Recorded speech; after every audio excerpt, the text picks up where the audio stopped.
قرأ الفاتحة.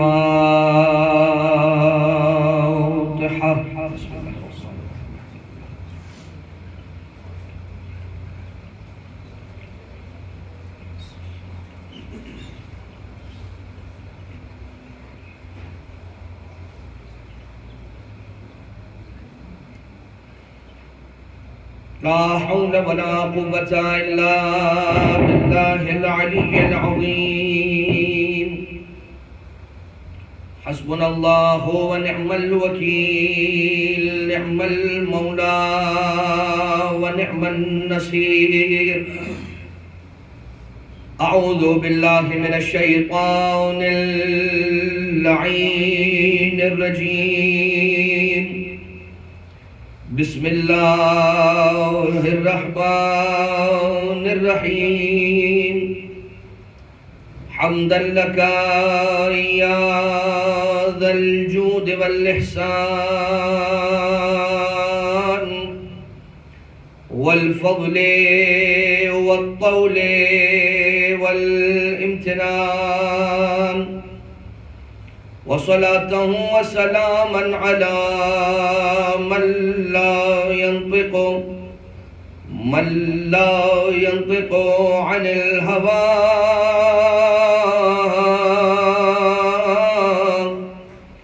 إن هو إلا وحي يوحى. حبيب قلوبنا وشفيع ذنوبنا وطبيب نفوسنا، مولانا ومولى الثقلين، جد الحسن والحسين، أبي القاسم المصطفى محمد. اللهم صل على محمد وعلى آله الذين أذهب الله عنهم الرجس وطهرهم تطهيرا. اللهم صل على محمد وعلى محمد. لا سيما على الإمام المنتظر والحجة الثاني عشر، واللعنة الدائمة الباقية على أعدائهم ومنكري فضائلهم وغاصبي حقوقهم من الأزل إلى قيام يوم الدين. أما بعد، فقد قال الله سبحانه وتعالى في محكم كتابه ومتقن خطابه وقوله الحق وهو أصدق القائلين. بسم الله الرحمن الرحيم. هو الذي سخر لكم الليل والنهار والشمس والقمر والنجوم مسخرات بأمره، إن في ذلك لآيات لقوم يعقلون. صلوات. اللهم صل على محمد وآل محمد. عزاداران مظلوم کربلا، جناب بنت پیغمبر کے عزاداروں، دختر رسول کے غمخاروں، پروردگار عالم کا یہ شکر ادا کرتے ہیں کہ اس نے ہمیں یہ سعادت اور توفیق عطا فرمائی کہ فرش عزائے فاطمیہ پر آ کر جمع ہو جائیں۔ یقیناً میں آپ کے لیے شاید اجنبی ہوں، اور آپ بھی کافی سارے، زیادہ تر چہرے میرے لیے اجنبی ہیں، لیکن جو ڈور ہمیں آپس میں جوڑتی ہے وہ تذکرہ اہل بیت اور مودت اہل بیت اطہار کی ڈور ہے۔ اور یہ ایک ایسی عبادت ہے کہ ذکر ہم آل محمد کا کرتے ہیں، ذکر ہم علی اور اولاد علی کا کرتے ہیں، ذکر ہم زہرائے مرضیہ کا کرتے ہیں، علی و بطول کا کرتے ہیں، اور ہمارے نامہ اعمال میں عبادت الہی کا ثواب لکھا جاتا ہے۔ اور یہ فرش وہ فرش ہے کہ جس فرش پر ان ہستیوں کا ذکر ہوتا ہے کہ جن ہستیوں کا ذاکر خود رب ذوالجلال ہے۔ یہ فرش وہ فرش ہے جس فرش پر ان ہستیوں کا ذکر ہوتا ہے کہ جن کے قصیدے کے طور پر خدا نے قرآن جیسی کتاب کو نازل کیا ہے۔ یہ فرش وہ فرش ہے کہ جہاں انسان تو انسان، جنات بھی آ کر جمع ہوتے ہیں، ملائکہ بھی آ کر جمع ہوتے ہیں، حتیٰ کہ جو صاحبان ذکر ہیں، جو اہل ذکر ہیں، جو اولو العلم ہیں، جو اوتو العلم کا قرآن کریم کے حوالے سے مصداق ہے، یعنی کہ جو ہمارے آقا ہیں، ہم جن کا ذکر کرتے ہیں، وہ ہمارے سرکار اور مولا بھی ہمارے ساتھ اسی مجلس میں اور اسی فرش پہ آ کے تشریف فرما ہوتے ہیں اور جمع ہو جاتے ہیں۔ ابتداءً ایک روایت فرش عزا کی فضیلت میں بیان کر کے پھر ہم اس آیت کی طرف آ جائیں کہ جسے ہم نے سرنامہ کلام میں تلاوت کرنے کا شرف حاصل کیا۔ انشاءاللہ آج سے تقریباً 5 روز تک یہ ذکر فضائل و مصائب محمد و آل محمد علیہ السلام کا سلسلہ جاری رہے گا۔ الگ الگ عنوانات ہم نے ہر دن کے لیے رکھے ہیں۔ ایک دن انشاءاللہ مودت قربہ کے عنوان سے گفتگو ہوگی، ایک دن حدیث قصہ کے اعتبار سے گفتگو ہوگی، ایک دن آیت تطہیر کے اعتبار سے گفتگو ہوگی، ایک دن آیت مباہلہ کے اعتبار سے گفتگو ہوگی انشاءاللہ بشرط حیات و توفیق و زندگی۔ فرش عزا کی فضیلت، پہلے یہ دیکھیں کہ جس فرش پر بیٹھے ہیں یہ فرش حقیقت میں فرش ہے یا قائم مقام عرش ہے؟ یہ دیکھ لیجئے کہ جس فرش پر بیٹھے ہیں وہ ہے تو زمین پر، مگر اس کا سٹیٹس جو ہے وہ آسمانوں پہ عرش کے برابر لے جا کے رکھ دیا گیا ہے۔ کیوں؟ ان ہستیوں کی وجہ سے کہ جن ہستیوں سے نسبت پا گیا ہے یہ فرش۔ اب یہ فخر، یہ جو فرش ہے یہ فرش نہیں رہا، فخر عرش بن گیا ہے۔ مگر کیسے؟ روایت بیان کرتی ہے کہ زمین پر رہنے والے جب زمین پہ فرش ذکر محمد و آل محمد علیہ السلام کو بچھاتے ہیں اور سجاتے ہیں تو آسمان والے زمین پر اس مقام کو چمکتا ہوا دیکھتے ہیں، اور بالکل ویسا ہی چمکتا ہوا پاتے ہیں جیسے زمین پر بیٹھنے والے آسمان پر ستاروں کو چمکتا ہوا دیکھتے ہیں۔ قبلہ تشریف لے آئیں اور قبلہ سے بھی اجازت طلب کرتے ہوئے اور ایک درود بھی میرے سارے مل کر محمد و آل محمد پر۔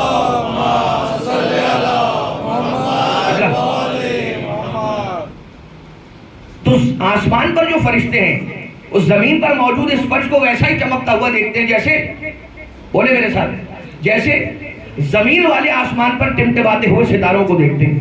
اب جب یہ چمکتے ہوئے ستاروں کو دیکھتے ہیں یعنی کہ زمین پر بچھی ہوئی فرش کے مقامات کو، تو یہ پروردگار عالم سے اذن طلب کرتے ہیں، بار الہ کیا تو ہمیں اجازت نہیں دے گا کہ جو تیرے بندے تیرے پیاروں کا ذکر کرنے کے لیے ایک فرش بچھا کے جمع ہوئے ہیں اس میں ہم بھی شامل ہو جائیں، اس عبادت میں ہم بھی شامل ہو جائیں؟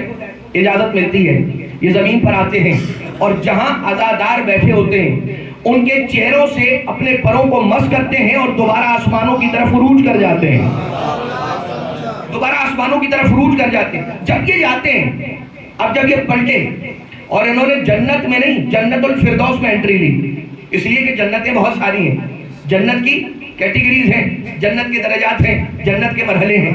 ایک ہے جنت الماوا، ایک ہے جنت عدن، ایک ہے جنت الفردوس، اور بھی جنتیں ہیں، مگر جنت الفردوس، جنت الماوا کی تو بات ابھی ہم کر ہی نہیں رہے، ابھی صرف جنت العدن کی بات کر رہے ہیں، جنت الفردوس کی بات۔ جنت الفردوس میں اور جنت الفردوس میں بھی جو خوشبوؤں کی سردار خوشبو ہے وہ 2 ہیں، ایک مشک، ایک عنبر۔ جب یہ فرشتے آتے ہیں تو ان سے دوسرے فرشتے حور غلمان یہ پوچھتے ہیں بھائی آ کہاں سے رہے ہو، یہ بتاؤ کہاں سے پلٹ کے آ رہے ہو، تمہارے پاس سے تو ایسی خوشبو آ رہی ہے کہ جیسی ہم نے جنتوں کی جنت میں رہتے ہوئے مشک و عنبر کی بھی نہیں سونگھی ہے، ویسی خوشبو تم سے آ رہی ہے۔ یہ کہتے ہیں کہ ہم تو زمین پہ وہاں چلے گئے تھے جہاں محمد و آل محمد عصمت و طہارت علیہ السلام کا ذکر ہو رہا تھا، اور یہ خوشبو یہ نہ سمجھنا کہ ہماری ہے، قطعاً یہ خوشبو ہماری نہیں ہے، یہ ہم سے آ رہی ہے، حقیقت میں یہ ان چہروں کی خوشبو ہے جو ذکر سننے کے لیے بیٹھے ہوئے تھے۔ کل وہاں ہے، جز یہاں سے تمہیں آ رہی ہے خوشبو۔ جب سوچو جز کا یہ عالم ہے تو کل کا کیا عالم ہوگا، کل کا کیا عالم ہوگا۔ اور جس ذکر کے صدقے میں یہ چہرے اتنے منور اور معطر ہو رہے ہیں اس ذکر کا کیا عالم ہوگا۔ اور جو ذکر اتنا فضیلتوں والا ہے تو جن کا ذکر کیا جائے ان کی تو کوئی مقایسہ ہی نہیں کیا جا سکتا، ان کا کوئی مقایسہ، ان کا کوئی مقابلہ نہیں کیا جا سکتا۔ مگر حدیث تو یہاں پہ اختتام پذیر نہیں ہوئی۔ آئے دوسرے فرشتے، شکوہ کیا، اکیلے ہو گئے تم، مجھے بتا دیتے ہم بھی تمہارے ساتھ چلتے۔ آج کل کہا جاتا ہے ایک مس کال کر دیتے, ایک ایس ایم ایس کر دیتے, واٹس ایپ کا تو خرچہ بھی نہیں ہوتا, بتا دیتے تو ہم بھی تمہارے ساتھ اس عظیم عبادت میں شامل ہونے کے لیے فرش پر اتر آتے. کہا اب چلو, لیکن اب تو وہ عزادار رہے نہیں, اپنے اپنے گھروں کو منتشر ہو کے پلٹ گئے, اپنی اپنی منزلوں کو لوٹ گئے. کہا مسئلہ نہیں ہے, کوئی بات نہیں, اگر عزادار نہ رہے فرش پر تو فرش تو بچھا ہوا ہے, عزاداروں سے پروں کو مس نہیں کریں گے, اب فرش سے کریں گے, ستون سے کریں گے, دیواروں سے کریں گے خود کو مس. آتے ہیں نیچے اور آنے کے بعد خود کو مس کرتے ہیں اور مس کرتے ہیں اور اس کے بعد دوبارہ آپ واپس اوپر چلے جاتے ہیں. تو کیا سمجھ آیا؟ یہ زمین پر جو محفلیں ذکر محمد و آل محمد علیہ السلام یعنی کہ مخصوص خاص طور سے جو امر اہل بیت اطہار علیہ السلام کو احیا کرنے والی مجلس ہے, جس میں ان کا ذکر ہوتا ہے, جس میں ان کی بات ہوتی ہے, جس میں ان کی روایات کو بیان کیا جاتا ہے, جس میں ان کے فضائل کو بیان کیا جاتا ہے, ان کے مسائل کو پڑھا جاتا ہے, ان مجلسوں کی بات ہو رہی ہے. ٹھیک, ایک شخص, اب یہ روایت ہے مدینہ منورہ کی, چھٹے سرکار ہیں اور شمع امامت کے گرد پروانے جمع ہوئے اور مولا کی بارگاہ میں زانوِ تلمس کو طے کیے ہوئے بیٹھے ہوئے, نہیں زانوِ تلمس نہیں, زانوِ تسلیم کو طے کیے ہوئے بیٹھے ہوئے, نہیں قبلہ کے لیے عرض کر رہا ہوں, زانوِ تعبد کو طے کیے ہوئے بیٹھے ہوئے ہیں, زانوِ تعبد کو طے کیے ہوئے بیٹھے ہوئے اور آقا سے قصب فیض کر رہے ہیں, سیکھ رہے ہیں. اس محفل میں بیٹھے ہوئے ایک شخص نے ہاتھوں کو اٹھایا دعا کے لیے اور کہا اسأل اللہ الجنہ, جنت کا سوال کرتا ہوں. جیسے ہی کہا اسأل اللہ الجنہ, آقا نے کہا اس سے پلٹ کر کہ تو نے کیا کہا؟ اسأل اللہ الجنہ. یہ نہ کہے کہ اسأل اللہ الجنہ, یہ نہ کہے کہ میں جنت کا سوال کرتا ہوں. کیوں؟ انتم فی الجنہ, تم پہلے ہی جنت میں ہو, تم پہلے ہی جنت میں ہو. فاسألو ہو, تو سوال یہ نہ کرو کہ جنت میں پھینک دے, سوال کرو کہ جنت میں جس میں ہو اس سے نکال نہ دے. فاسألو ہو اللہ یخرجکم منہا, جس جنت میں پہلے سے ہو اس کے لیے دعا کرو کہ اس سے باہر نہ نکال دیے جاؤ. ہاتھوں کو جوڑ کر جو مقام امامت کی بارگاہ میں جو تعظیم کا پروٹوکول ہے, احترام کا جو پروٹوکول ہے, اس کو ادا کرتا ہوا کہتا ہے یا ابن رسول اللہ جعلت فدا کا, میں آپ پر قربان. مولا سمجھنے کے لیے, اب یہ میرے جملے ہیں, اب یہ اپنی جانب سے عرض کر رہا ہوں, یہ روایت کی نص نہیں ہے. کیا کہا؟ یہ کہا, کہنا چاہیے کیوں کہ جب مولا کی بارگاہ میں آتے ہیں نا تو سیکھنے کے لیے آنا چاہیے, سکھانے کے لیے نہیں. آقا کو سکھانے کے لیے نہیں, آقا سے سیکھنے کے لیے. اسی لیے تو ہاتھوں کو جوڑتا ہے, کبھی جوئل تو فدا کا کہتا ہے, کبھی اپنا رسول اللہ کہتا ہے, کبھی اجازت مانگتا ہے, کہتا ہے مولا مولا نحنو فی الدنیا. آقا نے کیا کہا تھا؟ انتم فی الجنہ, اس نے کیا نحنو فی الدنیا. مولا نے کہا تھا تم جنت میں ہو, یہ ہاتھوں کو جوڑ کر پوچھتا ہے مولا ہم تو دنیا میں ہیں. آقا نے فرمایا الستم تقرون بامامتنا و ولایتنا, کیا تو ہماری امامت اور ولایت قدم نہیں بھرتا؟ کہا بلا یا ابن رسول اللہ, آپ کی امامت پر یقین رکھتا ہوں, جو اللہ نے اختیارات دیے ہیں وہ مانتا ہوں. اب سمجھ میں آیا کہ گویا مولا یہ ارشاد فرمانا چاہ رہے ہیں کہ اگر ہماری امامت کا دم بھرتے ہوئے, ہمارے اختیارات کو مانتے ہوئے, تسلیم کرتے ہوئے, اگر ہماری محبت لے کے ہمارے ذکر کے محفل میں آ کر بیٹھ جاؤ تو یہ نہ سمجھا کرو کہ زمین کے کسی عام ٹکڑے پر بیٹھے ہو, یہ یقین رکھا کرو کہ جنت کے باغوں میں سے ایک باغ میں آ کر بیٹھے ہو, اللہ کے باغوں میں سے ایک باغ میں آ کر بیٹھے ہو. لہذا یہ اتنی بڑی نعمت ہے کہ جو بڑی بزرگ ترین نعمتوں میں پروردگار عالم کی بارگاہ میں شمار کیا جاتا ہے. جس نعمت کو, وہ کیا ہے؟ ہدایت کی نعمت, ہادی برحق کی نعمت. اور یہ جو دسترخوان رب ذوالجلال سجا ہوا ہے وہ فرش عطا. اس سے بڑا کوئی دروازہ نہیں ہے جو ہمیں بارگاہ عزتی میں پہنچائے کہ جو فرش عطا ہے, جو بارگاہ حسین ابن علی ہے, یہ جو در ابا عبداللہ علیہ السلام ہے, اس سے بڑا کائنات میں کوئی در نہیں ہے تاکہ انسان اپنے آپ کو حق تک پہنچا لے. اسی آپ فرش پر بیٹھے ہوئے ہیں, تو آئیے ذرا نعمات الہیہ کو کچھ ذکر کریں. سارے ساتھ ہیں, سننا پسند فرمائیں گے؟ ایک درود بھیجیں سارے مل کر بلند ترین آواز میں, محمد و آل محمد.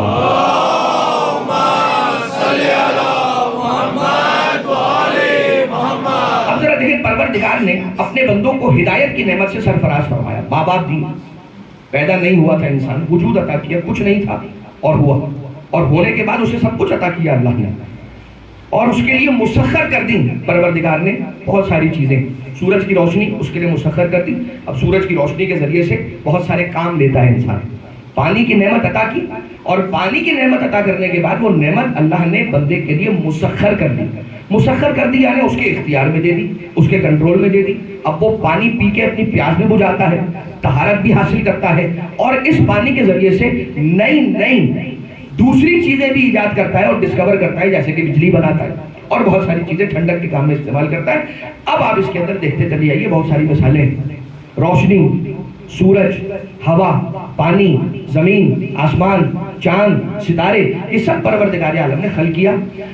اب نعمتیں تو بہت ساری ہیں، لیکن ساری نعمتوں کا جو راس النعمہ ہے، جو سب سے بڑی نعمت ہے، وہ کون ہے؟ ہمارے اور آپ کے مولا و آقا سرکار امیر المومنین، امام المتقین، سید الوصیین، قائد الغر المحجلین، الحاکم فی یوم الدین، سرکار علی ابن ابی طالب علیہ الصلوۃ والسلام.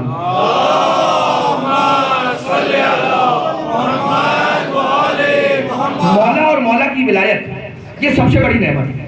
چھٹے امام سرکار کی حدیث بھی ہے. لیکن ذرا دیکھیے کہ اللہ نے جو اتنی بڑی نعمت ہدایت کی دی اپنے بندوں کو، تو اسے دو ٹکڑوں میں بانٹ کے بندوں تک پہنچایا. ایک ہدایت ہے انسان کی فطرت کی، اور ایک ہدایت ہے اس کی عقل کی.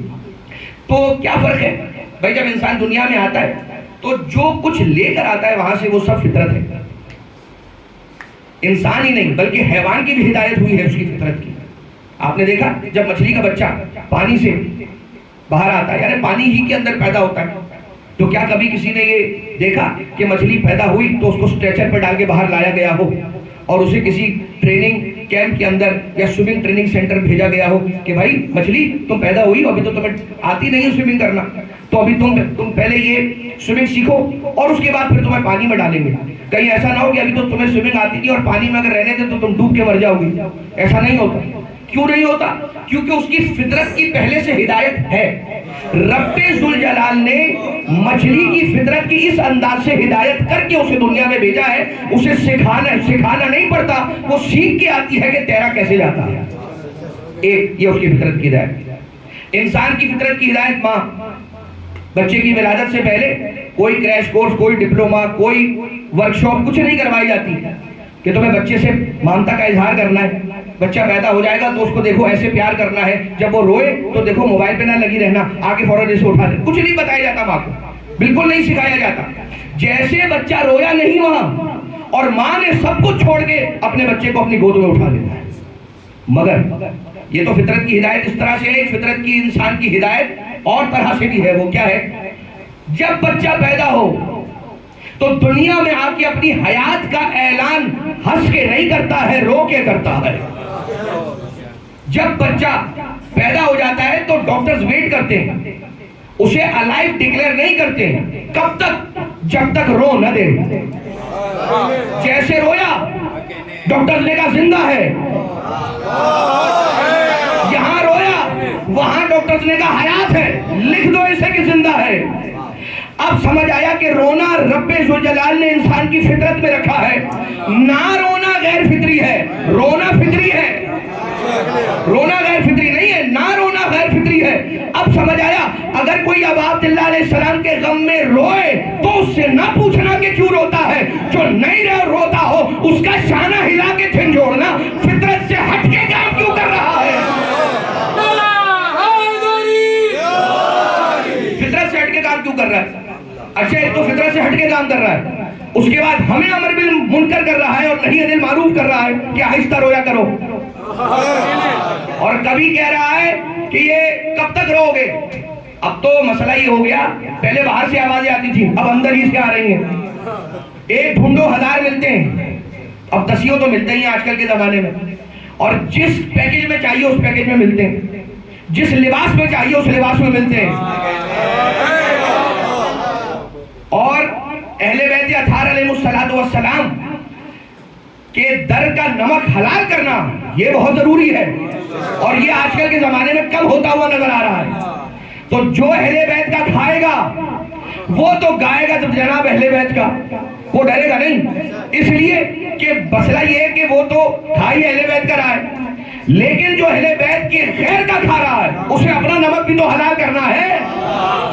یہی وجہ ہے کہ آپ کو اپنی صفوں سے آوازیں نظر آتی ہیں، کبھی کیا آتا ہے کبھی کیا، بلکہ ایسی باتیں بھی آپ تک پہنچیں گی کہ بھائی امام حسین علیہ السلام کی مجلس کرتے ہو، ٹھیک ہے، مسائل پڑھتے ہو، ٹھیک ہے، نوحہ پڑھتے ہو، ٹھیک ہے، ماتم کرتے ہو، ٹھیک ہے، امام موسیٰ کاظم علیہ السلام مجلس کرتے ہو، ٹھیک ہے، مسائل پڑھتے ہو، ٹھیک ہے، ماتم کرنے کی کیا ضرورت ہے؟ اور جناب سیدہ سلام اللہ علیہ کے بارے میں اگر کہتے ہیں کہ مجلس پڑھتے ہو، ٹھیک ہے، ان کی سیرت بتاؤ، ان کا اخلاق بتاؤ، اور اس کے بعد ان کے مسائل پڑھنے کی کیا ضرورت ہے؟ نعوذ باللہ من ذالک، ان کے مسائل پڑھنے کے، ہم تو بس اتنا پوچھتے ہیں بیٹھ کر ان لوگوں سے اور ان جیسوں سے کہ بتائیے جناب بی بی کے مسائل پڑھنے سے آپ کو تکلیف کیا ہو رہی ہے؟ بھائی دشمنوں سے کوئی خاص رشتہ داری تو نہیں ہے آپ کی؟ جناب سیدہ کے دشمنوں سے کوئی آپ کا تعلق خاص تو نہیں ہے کہ آپ ان کو ڈیفینڈ کر رہے ہیں؟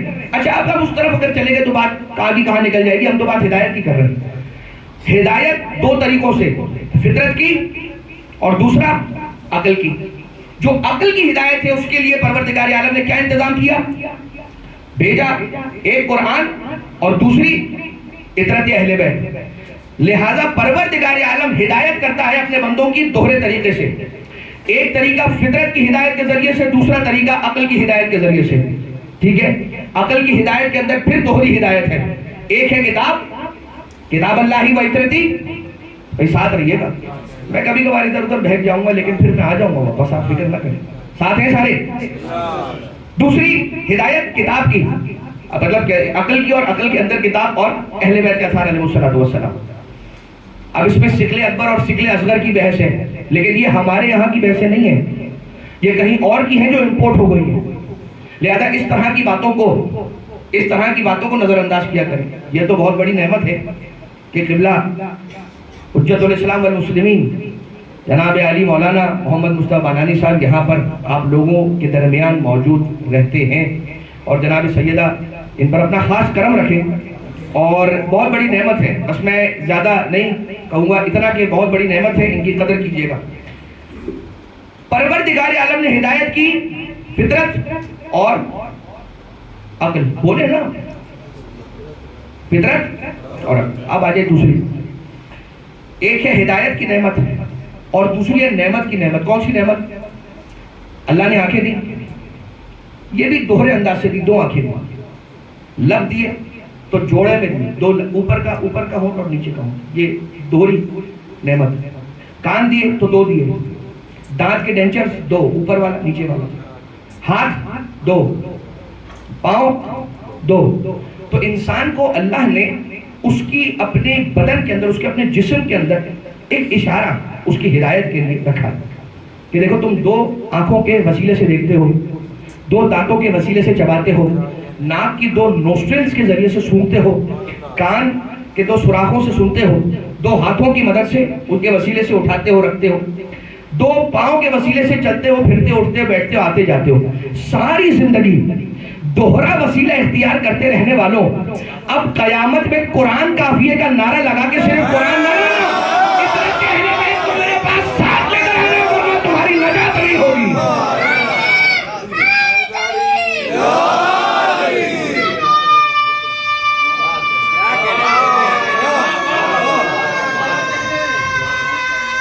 دونوں ہاتھ اٹھا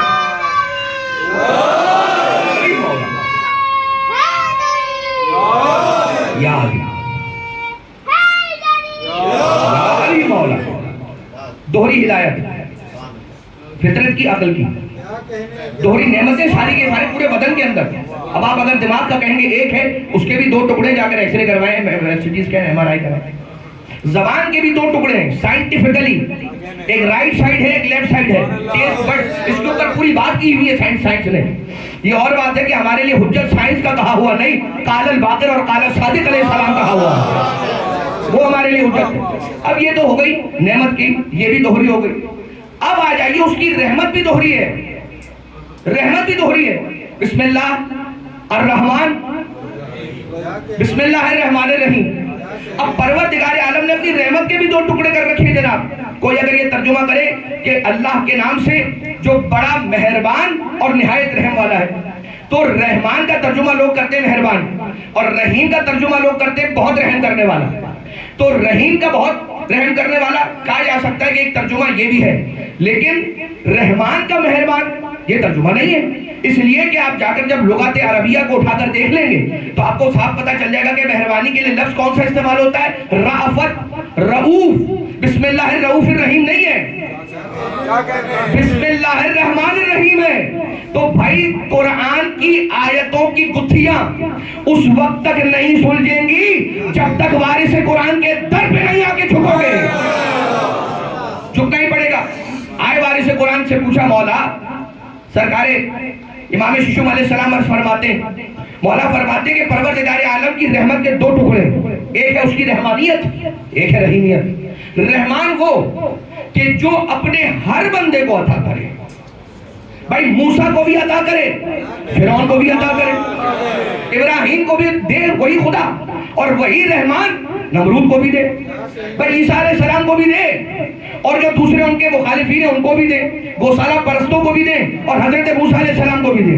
ہندو کے یہاں بھی بارش ہو اور مسلمانوں کے یہاں بھی بارش ہو، سب کو ملے، وہ رحمان. لیکن جو خصوصی کرم اس کا ہو، جو خصوصیت کے ساتھ خاص لوگوں کو ملے یا جو مومنوں کو ملے، یہ سمجھ لیجئے وہ ہے اس کی رحیمیت. وہ کرم کہ جو خاص لوگوں کے شامل ہو حال ہو، وہ اس کی رحیمیت. اور جو سب کو ملے وہ رحمانیت. اس نے اپنے رحمت کے دو ٹکڑے کیے. اب آ جائیے، اس نے اپنے نور کے بھی عزیزوں دو ٹکڑے کیے. ایک نور محمد ہے، ایک نور علی ہے. محمد ہے رحمان کا مظہر، علی ہے رحیم کا مظہر. محمد مصطفیٰ کو پتھر بھی مارو گے تو دعا دے گا، لیکن علی ابن ابی طالب ہر ایک کے دل میں نہیں سمائے گا، اس لیے کہ یا علی تیری محبت مومن کے علاوہ اور کسی کو نہیں ملی. مولا نے فرمایا، خود امیر المومنین نے ارشاد فرمایا، لو ضربت خیشوم المومن بالسیف ھذا، اپنی اس تلوار سے اگر میں مومن کی ناک قلم کر دوں نا، کٹ آف کر دوں، لو ضربت خیشوم المومن بالسیف ھذا الا ان یبغضنی، کہ وہ میرا بغض رکھے، مجھے نفرت کرنے لگے، میں اس لیے اس کی ناک کاٹ دوں. لا یبغضنی، لا ابغضنی. ولو سببت الدنیا بجباتها للمنافق الا یحبنی ما حبنی، اور دنیا کی ساری نعمتیں جمع کر کے اگر منافق کے قدموں میں اکٹھا کر دوں تب بھی وہ مجھ سے محبت نہیں کرے گا. لأنه قضیٰ فانقضى على لسان النبی الامی، اس لیے کہ فیصلہ تو نبی امی کی زبانی ہو گیا. انه قال یا علی لا يحبك الا المؤمن ولا يبغضك الا المنافق، اے علی تجھ سے مومن کے علاوہ اور کوئی محبت رکھے گا نہیں، منافق کے علاوہ کوئی تجھ سے بغض رکھے گا نہیں کوئی.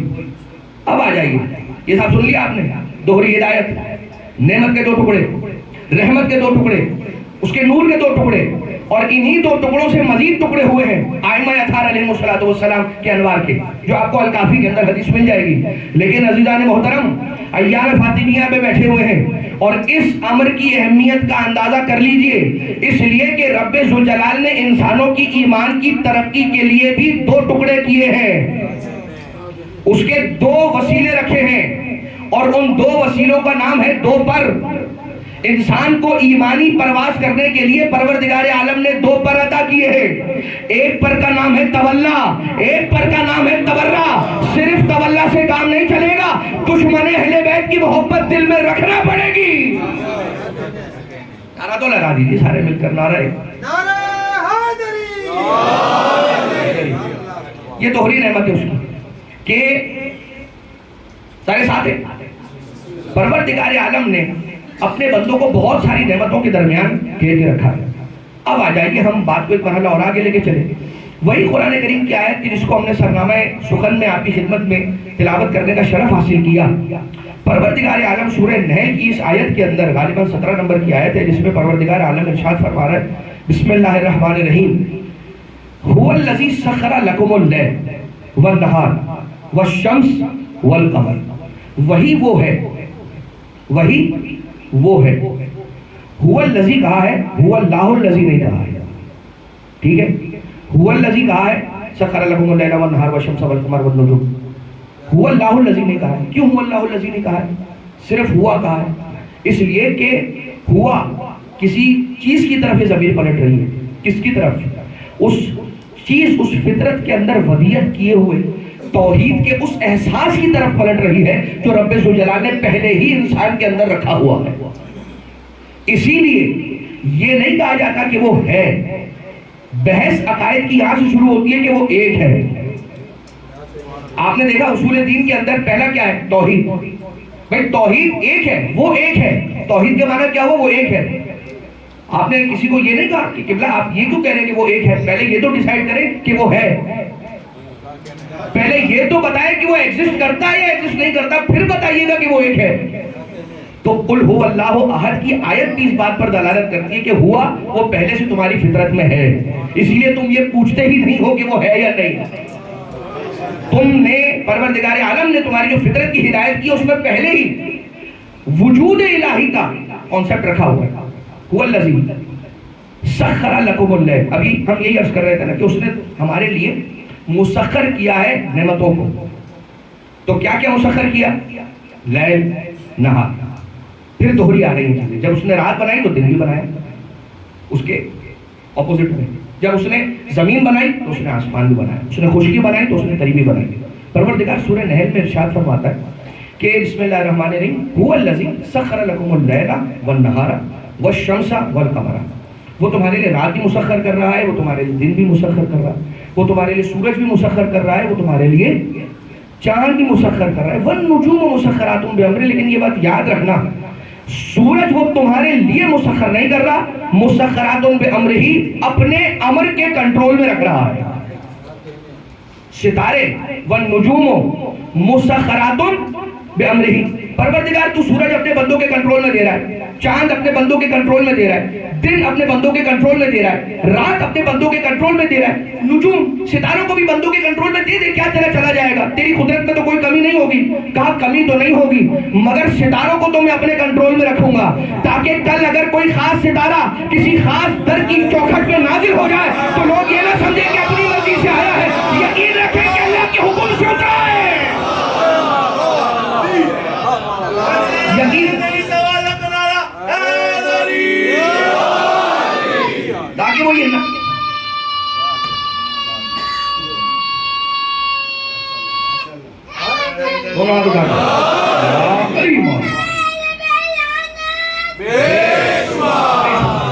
بے شمار تا قیامت لگاتار بے شمار. تو یہ نہ سمجھے کہ وہ ستارہ اپنی مرضی سے چلا آیا. مسخرات بامرہ ہی اپنے امر کے تابع رکھا ہے اللہ نے نجوم کو، ستاروں کو. اب بہت سو نے تاریخ میں خود کو نجوم سے نسبت دینے کا شرف حاصل کرنے کی ناکام کوشش کی ہے. بھائی جو مجلس سے سننے والے ہیں مجھے ان کو بتانا نہیں ہے کہ کن کو ستارے کہا جاتا ہے یا کہنے کی کوشش کر کے بڑا بنانے کی کوشش کی جاتی ہے. بھائی جو بڑا ہوتا ہے اس کو پمپ کرنے کی ضرورت نہیں ہے، اس کا یوٹیوب اکاؤنٹ سپانسر کرانے کی ضرورت نہیں ہے. ہاں جو حقیقت میں ہے وہ دلوں میں اترتا ہے، اور جو نمائندہ رب ذوالجلال ہو وہ تو صرف کہیں پر غیبت میں موجود بھی ہو دلوں میں اس کی محبت ایسے جگمگاتی رہتی ہے کہ روز جب صبح اٹھتا ہے ایمان کی نئی تازگی لے کے اٹھتا ہے صاحب الامر کے وجود کی برکت سے. وہ ہے تو نظر تو نہیں آ رہے نا وجود میں مولا کا، غیبت میں ہے. لیکن ہر دن جو ہم ایمان کی ایک نئی تازگی اور نئی بلندی کو پار کرتے ہیں وہ آقا کے صدقے میں ہی ہے. اور زیارت جامعہ پڑھا کریں، اس کا ترجمہ تو آپ کو اندازہ ہوگا کہ کیا مقامات اہل بیت اطہار علیہ السلام ہیں. اچھا اب ستارہ تو پروردگار عالم نے در سیدہ پہ اتارا، در مولا مرتضیٰ علیہ السلام پہ ستارہ اترا، اور اس ستارے کے اترنے کے ذریعے سے جو لوگ خواستگاری کے پیغامات لے کر آئے تھے جناب سیدہ سلام اللہ علیہ کے رشتے کے طور پہ، وہ رسول نے بتا دیا کہ دیکھو یہ فیصلہ تو اللہ کا ہے. لیکن پروردگار عالم نے ستارے کو ایک تو اپنے کنٹرول میں رکھا اور یہ بھی اعلان کیا قرآن کریم کی سورہ نحل میں کہ یاد رکھو یہ میرے امر کے تابع ہے. میرے امر کے تابع ہے کا مطلب کیا؟ یہ جو میں کہتا ہوں ویسا کرتے ہیں، جو میں حکم دیتا ہوں اس کی اتباع کرتے ہیں، جو میں فرمان جاری بیان کر دیتا ہوں یہ اس کی پیروی کرتے ہیں. تو یہ سمجھ میں آ گیا کہ ستارے وہ کہ جو اللہ کے حکم کے تابع ہوں, جو اللہ کے امر کی پیروی کریں. تو اب جو اللہ کے حکم کی پیروی کرے اسے تو ستارہ کہہ لینا, لیکن جو اللہ کا حکم نہ ماننے والا ہو اس کو ستارے کی فہرست میں لکھنے کی کوشش نہ کرنا. اچھا, ایک فیصلہ اور کروا دیا اللہ نے اسی ستارے کے اتارنے کے ذریعے سے. اور کیا کمال کی بات ہے پروردگار عالم کی کہ جب ستارہ اتارا تو کوئی ایسا شخص کہ جو ستارے کی کبھی کسی زمانے میں پیروی کرنے کی غلطی کرنے لگے, اس کو دکھا دیا کہ اب پیروی ستاروں کی نہیں ہوگی, فالو ستاروں کو نہیں کیا جائے گا, بلکہ پیروی اس در کی ہوگی کہ جس در پر ستارہ آ کے اتر جایا کرتا ہے. اب ہے هو الذی, خدا نے کیا فرمایا؟ هو الذی, هو الذی سخر لکم اللیل والنہار والشمس والقمر, هو الذی. هو الذی کی ابتدا سے اور بھی قرآن کریم کے اندر آئے تھے هو الذی ارسل رسولہ بالہدی ودین الحق لیظہرہ علی الدین کلہ ولو کرہ المشرکون. ایک آیت اور ہے کہ بسم اللہ الرحمن الرحیم هو الذی بعث فی الامیین رسولا منہم یتلو علیہم آیاتہ ویزکیہم ویعلمہم الکتاب والحکمہ وان کانوا من قبل لفی ضلال مبین. کہ وہی خدا ہے کہ جس نے مسخر کیا تمہارے لیے دن رات سورج چاند ستارہ, اس نے اپنے امر کے تابع رکھا. اور اس آیت میں سورہ جمعہ میں پروردگار یہ ارشاد فرما رہا ہے کہ وہ ہے هو الذی بعث فی الامیین رسولا منہم, انہی میں سے ایک رسول کو مبعوث کر رہا ہے. تو پروردگار کیا کہنا چاہ رہا ہے؟ پروردگار یہ کہنا چاہ رہا ہے کہ دیکھ لو, پہچان لو, وہ ہے کہ جس نے ایسا رسول بھیجا. ٹھیک, اب یہاں پر تعارف کس کا ہو رہا ہے؟ تعارف اللہ کا ہو رہا ہے یا تعارف رسول خدا کا ہو رہا ہے؟ سوال ہے کہ هو الذی بعث فی الامیین رسولا, وہ خدا وہ ہے, تعارف کس کا ہو رہا ہے؟ خدا کا ہو رہا ہے. ہو کس کے ذریعے سے رہا ہے؟ رسول کے ذریعے سے تعارف ہو رہا ہے. تو پروردگار عالم خود اپنا تعارف کرنے کے لیے رسول اکرم کو اپنا وسیلہ بنا رہے ہیں. اس امر کی اہمیت کو سمجھیں. اب میں نہ جگہ کا نام لوں گا اور نہ میں امام بارگاہ کا نام لوں گا اور نہ میں شہر کا نام لوں گا نہ میں ملک کا نام لوں گا, لیکن اتنا بڑا مسئلہ ہوا وسیلے کے خلاف کہ میں خود اپنی زیست میں اپنی ذات میں حیران ہو کے رہ گیا کہ بھائی وہ وسیلے والی باتیں تو پہلے ہوتی تھی, اب تو کوئی ہے نہیں جو وسیلے کا انکار کرنے والا ہو. لیکن پھر سے وسیلے کے خلاف باتیں کہ وسیلے کی کیا ضرورت ہے. اور کبھی موقع ہوا تو پھر انسان تفصیل سے قبلہ مولانا مصطفیٰ سے آپ لوگ پوچھے گا, وہ آپ کو بتائیں گے. تو میں مولانا کو پھنسا رہا ہوں, لیکن وسیلے کے خلاف بات کہ براہ راست اللہ تک جائے. رسول کو اللہ اپنے تعارف کا وسیلہ بنا رہا ہے, تو پروردگار عالم تو اپنے حبیب کو اپنے تعارف کے لیے وسیلہ بنائے, اور انسان رب ذوالجلال تک بغیر وسیلے کے ڈائریکٹ ہی پہنچ جانا چاہتا ہے. سب چھوڑ دیجئے, حضرت آدم 40 سال تک براہ راست کہہ رہے تھے یا نہیں کہہ رہے تھے, قرآن کی آیتیں گواہ ہے یا نہیں ہے. بسم اللہ الرحمن الرحیم, ربنا ظلمنا انفسنا وان لم تغفر لنا وترحمنا لنکونن من الخاسرین. پروردگار اگر تو نے مجھے معاف نہ کیا تو میں خساروں میں سے ہو جاؤں گا, ہم نے اپنے نفس پہ ظلم کیا. اب حضرت آدم علیہ السلام پروردگار عالم سے براہ راست ڈائریکٹ تو مانگ رہے ہیں, لیکن 40 سال گزر گئے, مغفرت عطا نہ ہوئی. ایک دن جبریل آئے اور بسم اللہ الرحمن الرحیم فتلقى آدم من ربہ کلمات فتاب علیہ انہ هو التواب الرحیم. اللہ نے کچھ کلمات القا کیے حضرت آدم علیہ السلام کی طرف, اور جیسے ہی ان کلمات کو القا کیا فتاب علیہ, تو ان کلمات کے ذریعے سے حضرت آدم علیہ السلام نے پروردگار عالم سے سوال کیا. جیسے ہی حضرت آدم علیہ السلام نے وسیلہ اختیار کیا, حضرت آدم علیہ السلام کی دعا قبول ہو گئی. اب وہ وسیلے تھے کون سے؟ تو یہ فریقین کی کتابوں کے اندر اجماع ہے علماء کا کہ لکھتے ہیں وہ نام محمد, نام علی, نام زہرا, نام حسن, نام حسین علیہ السلام ہے. ذرا سوچو, آدم کی توبہ بغیر وسیلہ پنجتن کے نہ ہو, جب آدم محتاج پنجتن ہے تو آدمی کس کھیت کی مولی ہے؟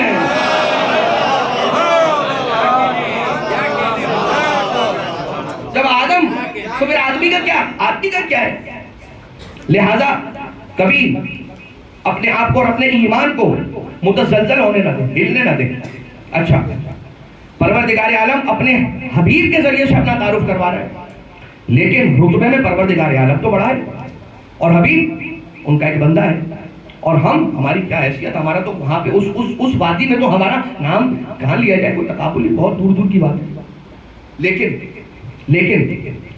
پروردگار عالم نے اپنے حبیب کے ذریعے سے اپنا تعارف کر کے ایک بات ضرور سمجھائی کہ چونکہ محمد مصطفیٰ میرے لیے قابل فخر ہیں, اس لیے یہ میں اپنے لیے اچھا سمجھتا ہوں کہ اپنا تعارف بھی محمد سے کراؤں. میں پسند کرتا ہوں. کیوں؟ کیونکہ محمد مصطفیٰ میرے لیے قابل فخر ہیں.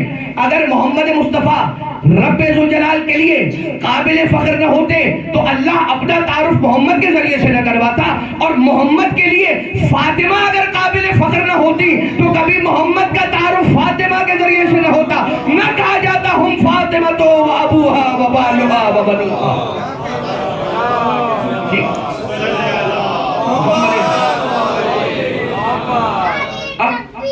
اللہ اکبر, یا رسول اللہ,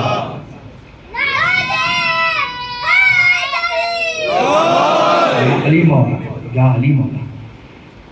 اب دیکھیں کیسی بات ہے کہ پروردگار یہ چاہتا ہے کہ دیکھو میرے اس نبی کو, دیکھو انہیں اور پہچانو اسے. یہ اس کا انتظام ہے. وہ یہ چاہتا ہے کہ انہیں دیکھو اور انہیں پہچانو. اور یہی سلسلہ ائمہ اطہار علیہ السلام جو کہ مظہر اوصاف الہیہ ہے. اللہ علیم ہے, نہ پتہ چلتا اگر علی کا علم نہ دیکھتے. خدا کریم ہے, سمجھ نہ آتا اگر کرم سرکار امیر المومنین نہ دیکھتے. اور رسول اکرم صلی اللہ علیہ وسلم کی شفاعت کی, اس میں کوئی, اگر جب ہم مولا کائنات علیہ السلام کی فضیلت پڑھتے ہیں تو چلے ایک بات یہ بھی سن لیجئے کہ جب امیر المومنین علیہ السلام کی کوئی فضیلت پڑھ رہے ہیں تو وہ ہم حقیقت میں فضیلت نہیں حدیث رسول پڑھ رہے ہیں. کیونکہ جو علی کی فضیلت پہنچی ہے رسول سے پہنچی ہے. بھائی ذوالعشیرہ سے لے کر غدیر تک جہاں کوئی مجمع جمع کیا ہے, اکٹھا کیا ہے رسول نے, بغیر علی کی فضیلت بیان کیے ڈسپرس ہی نہیں کیا. تو جو ہم فضیلت مولا کائنات علیہ السلام پڑھ رہے ہیں حقیقت میں وہ فضیلت رسول اکرم کی حدیث ہے, حدیث نبوی شریف ہے. اب اگر کوئی مولا کی فضیلت انکار کرے, کوئی انکار کرے, پڑھنے کا منع کرے, کہے مولانا ٹائم ضائع کر دیا آپ نے, تو آپ صرف یہ کہیں کہ آپ حدیث نبوی پسند نہیں کرتے, ہم تو رسول اکرم صلی اللہ علیہ وآلہ وسلم پیارے نبی کی حدیث سنا رہے تھے. نعرہ حیدری,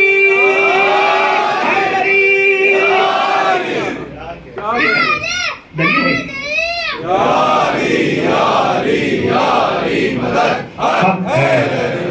بس اذان محترم, میں نے بات کو یہاں پہ روکا. ایک دو بات اور سن لیجیے اور اس کے بعد پھر ہم منزل مصائب سے متصل ہو جائیں. مجھے نہیں معلوم کتنا وقت ہوا ہے ابھی, وہ تو مجھے بھی نظر آ رہا ہے 9:15 ہوئے, لیکن میں کتنے بجے بیٹھا تھا. اچھا اب دیکھیے, جزاک اللہ, سلامت رہیے, بہت معذرت. رسول کے ذریعے سے اللہ نے اپنا تعارف کروایا, ٹھیک ہے. معذرت معاف کیجیے گا, درود پڑھیں سارے مل کر محمد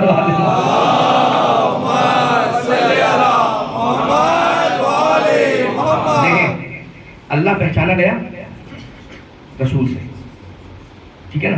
ہم نے کسی نے بھی دیکھ کے نہیں, سب نے رسول سے سن کے اللہ کو مانا ہے, ٹھیک.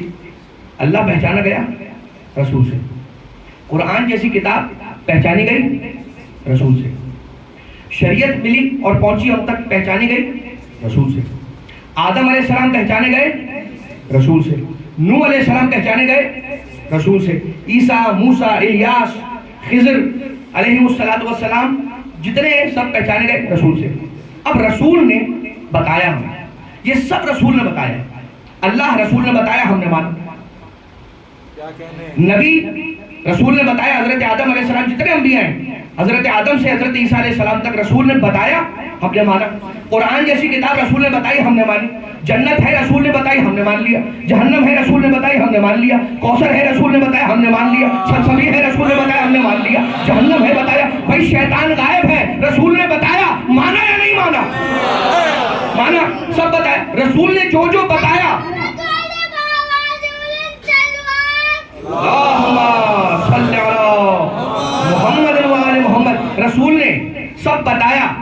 قرآن رسول نے بتایا, دکھایا نہیں. اللہ رسول نے بتایا, دکھایا نہیں. آدم رسول نے بتایا, دکھایا نہیں. نوح رسول نے بتایا, دکھایا نہیں. عیسیٰ تک انبیاء بتائے, دکھائے نہیں. جنت بتائی, دکھائی نہیں. جہنم بتائی, دکھائی نہیں. شیطان بتایا, دکھایا نہیں. لیکن ایک وہ نعمت جو منہ سے من گنتوں کہہ کے بتائی بھی, غدیر میں اٹھا کے دکھائی بھی, اسے نہیں مانی بات ہو.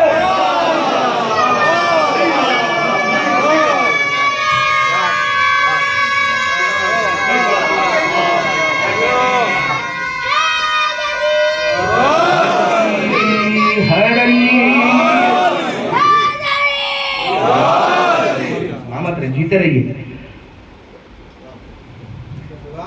لہذا سب بتایا.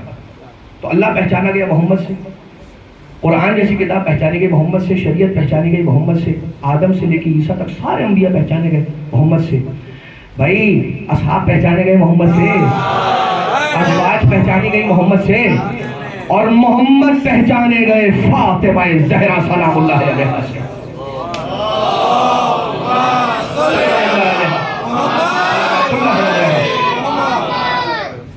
کیا ہے مقام شامخ بنت پیغمبر.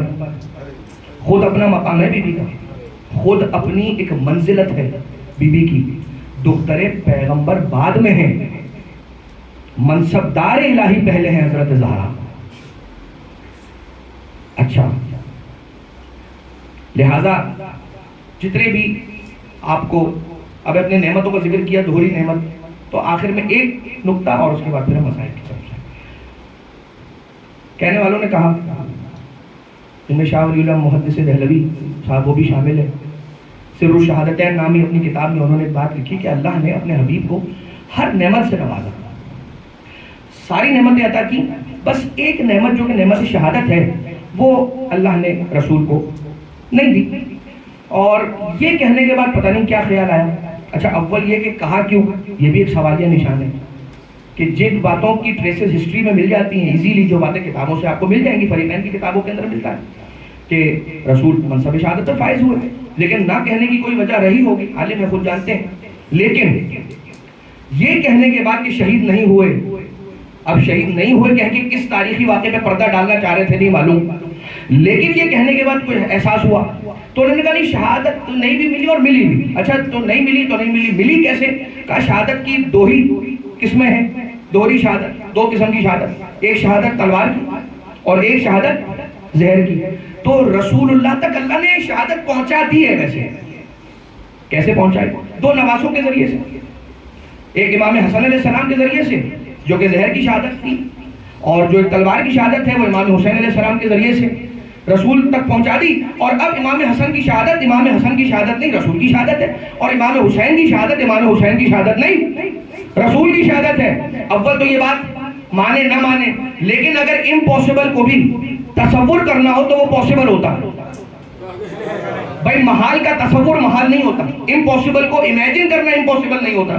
تو اگر یہ امپاسبل امیجن کر لیں تو بھی ہمارا ایک مسئلہ حل ہو رہا ہے, اس لیے کہ انہوں نے کیا کہا کہ اللہ نے اپنے حبیب تک دونوں ہی طرح کی شہادتیں اپنے دونوں نواسوں کے ذریعے سے پہنچا دی, دونوں بیٹوں کے ذریعے سے پہنچا دی, ایک تلوار کی شہادت اور ایک زہر کی شہادت. اب حسن کی شہادت حسن کی شہادت نہیں, حسین کی شہادت حسین کی شہادت نہیں, تو کہنے دو حسن کا قاتل حسن کا قاتل نہیں, رسول کا قاتل ہے. حسین کا قاتل حسین کا قاتل نہیں, رسول کا قاتل ہے.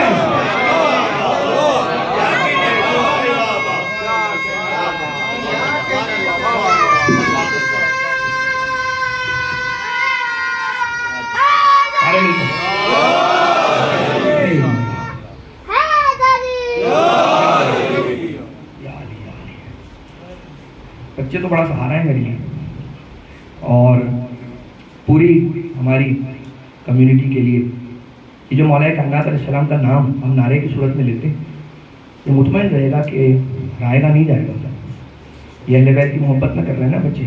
میں نے تو ایسی باتیں مجلس سے پہلے میری کسی بچے سے ملاقات نہیں ہوئی, تو یہ اپنی طرف سے اپنی محبت سے لگا رہے ہیں, اور یہ محبت ان کی مولا کائنات علیہ السلام سے ہے. اب اس کا اجر اہل بیت پر ہے, وہ کسی کا رکھتے نہیں ہیں. جو عزاداروں کی جھوٹیاں بھی اگر سیدھی کر دیتا ہے نا تو اس کی زندگی سنور جاتی ہے. بس عزیزوں, ہم نے بات کو یہاں پہ روکا. اور آپ یہ دیکھیے کہ پروردگار عالم نے جناب سیدہ سلام اللہ علیہ کو مرکز تطہیر قرار دیا. اور کیا مقام ہوگا بی بی کا کہ جب جب رسول اکرم دیکھتے ہیں کلما دخلت فاطمہ سلام اللہ علیہ قام الیہا. قام الیہا کا مطلب صرف کھڑے ہوتے نہیں، بڑھ کے خود کو جناب سیدہ تک رسول پہنچاتے ہیں. انتظار نہیں کرتے کہ سیدہ چل کے رسول تک آ جائے، رسول کھڑے رہیں. نہیں، قبل اس کے کہ سیدہ آئے رسول خود کو سیدہ تک پہنچاتے ہیں، اور اس کے بعد ان کے بوسے لیتے ہیں، اور اس کے بعد انہیں لے کر آ کے اپنی مسند پر بٹھلاتے ہیں. رسول کی مسند پر بیٹھ جانا یہ ہر کس و ناقص کی اہلیت کی بات نہیں ہے. رسول اپنی مسند پر بٹھا رہے ہیں، بتا رہے ہیں کہ محمد مصطفیٰ اپنی بیٹی کی تعظیم نہیں، پروردگار عالم کی نمائندہ کی تعظیم کر رہا ہے. اور بتا رہے ہیں کہ دیکھو تم بھی سارے کے سارے یہ تعظیم کرنا. اگر بیٹی کی تعظیم کر رہے ہوتے تو کوئی ایک تو ایسا واقعہ ملتا کہ رسول کی جناب سیدہ سلام اللہ علیہ کی تعظیم کرنے کے بعد لوگوں نے مدینہ میں اپنی اپنی بیٹیوں کی تعظیم کے لیے اٹھنا شروع کر دیا. لیکن کوئی ایک ایسا واقعہ نہیں ملے گا، اس لیے کہ یہ رسول کا عمل خصوصی تھا جناب سیدہ سلام اللہ علیہ کے لیے. کہاں کہاں رسول نے نہیں بتایا کہ یہ میری بیٹی فاطمہ ہے.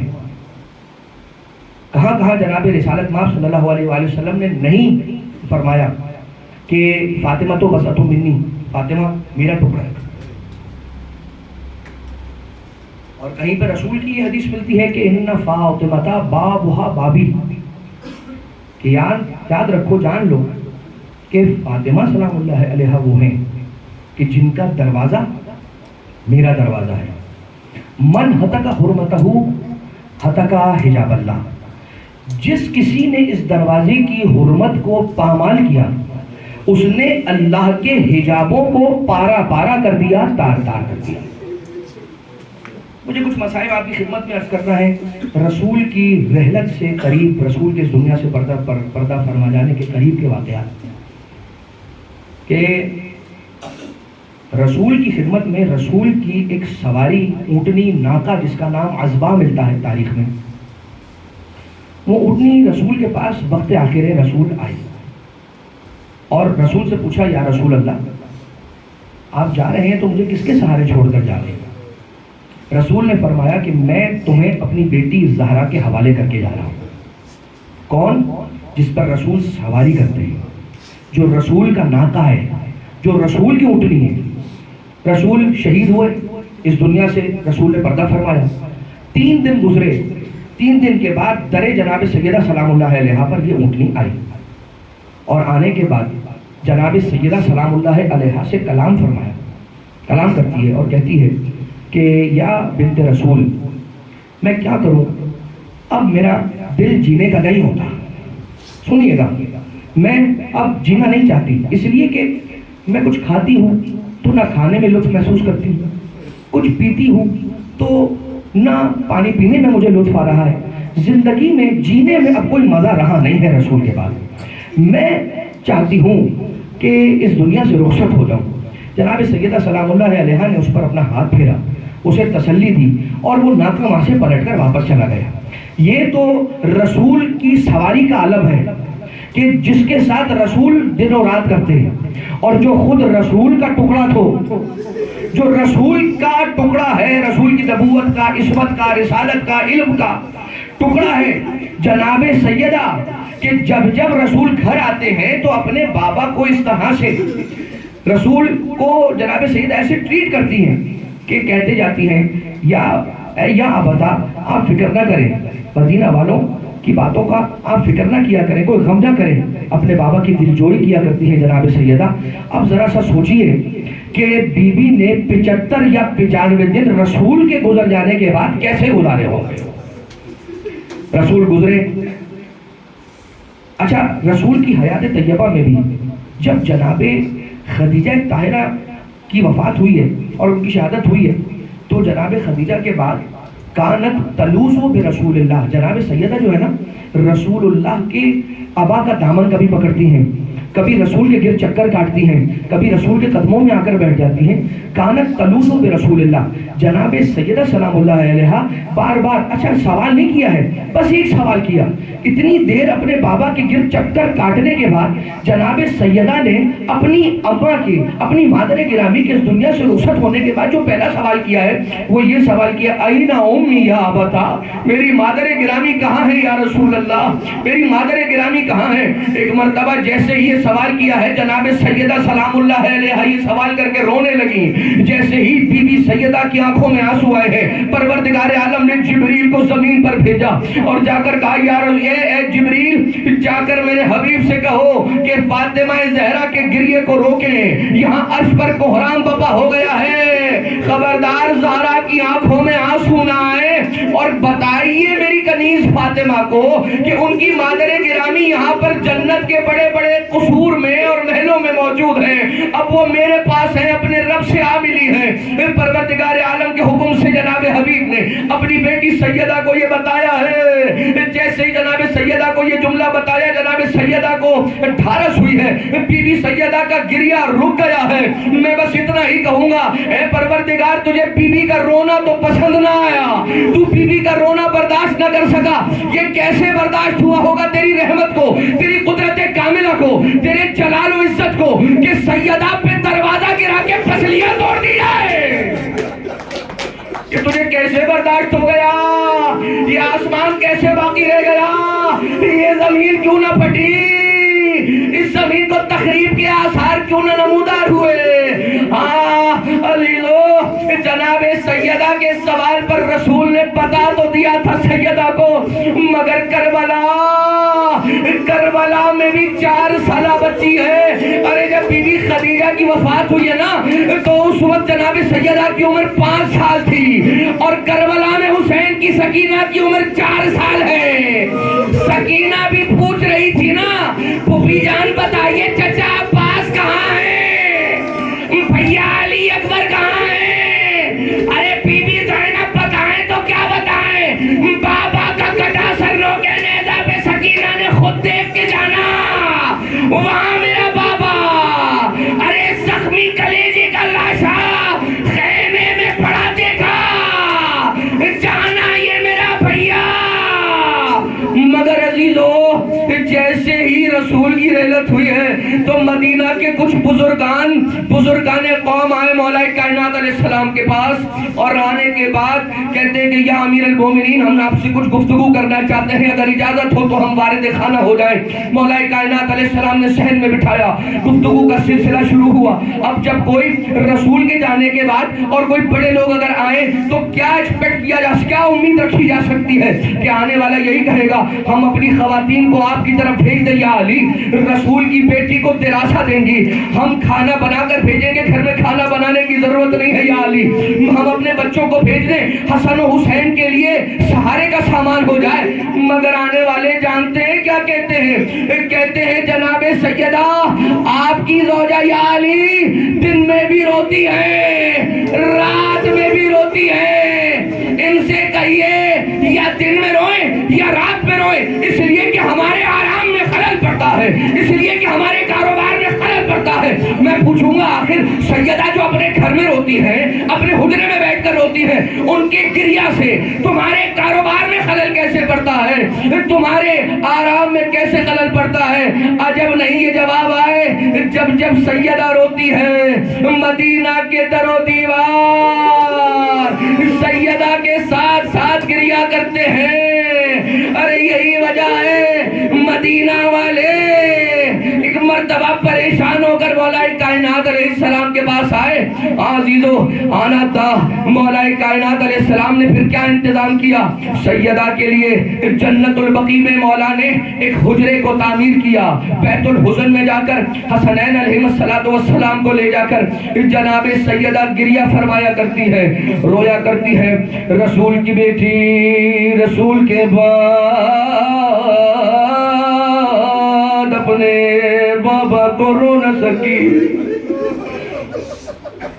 آزادہ رو پرسادو علی کی مظلوم مظلومیت کا پرسازو، زہرا کی مظلومیت کا پرسازو، صاحب الامر والعصر والزمان کو۔ ہاں مولا آپ کی دادی رسول کے بعد بے سہارا ہو گئی، تنہا ہو گئی، اکیلی ہو گئی۔ اور ایک وہ دن آیا کہ جب بی بی کو لینے کے لیے مولا کائنات علیہ السلام چھوڑنے کے لیے بھی جایا کرتے تھے اور بی بی کو عصر کے وقت لینے کے لیے بھی جایا کرتے تھے۔ ایک دن جب مولا پہنچے عصر کے وقت شہزادی کو لینے کے لیے جنت البقیع کا وہ چھوٹا سا حجرہ، وہ حجرہ توڑا جا چکا ہے، منہدم کیا جا چکا ہے۔ کھلے آسمان کے نیچے رسول کی بیٹی بیٹھے رسول کو رو رہی ہے،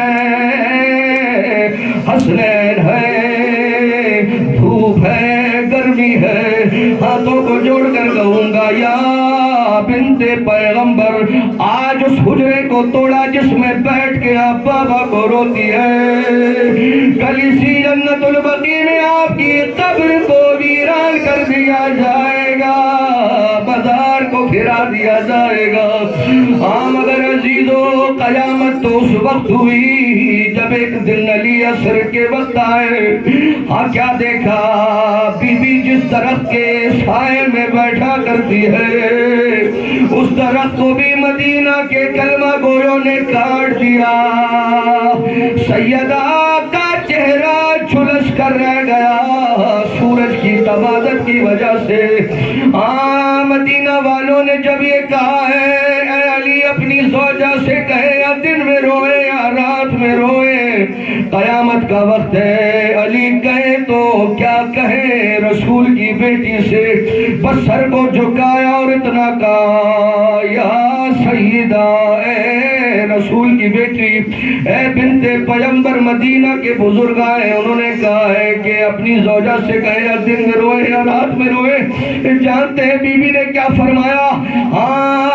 شہزادی کہتی ہے یا علی آپ زہرا کچھ دنوں کی مہمان رہ گئی، چند دن ہے سیدہ مدینہ والوں کے درمیان، پھر سیدہ تمہارے درمیان نہ رہے گی۔ میں ہاتھوں کو جوڑ کر کہوں گا سیدہ ذرا دھیمے سے کہیے، کہیں حسن حسین نہ سن لے، کہیں زینب ام کلثوم نہ سن لے۔ آج زینب سے اپنی شہادت کو چھپا رہی ہے، مگر کل یہی زینب دلائے زینبیہ پر گڑی، نگاہوں کے سامنے حسین سے واہ ہوگا۔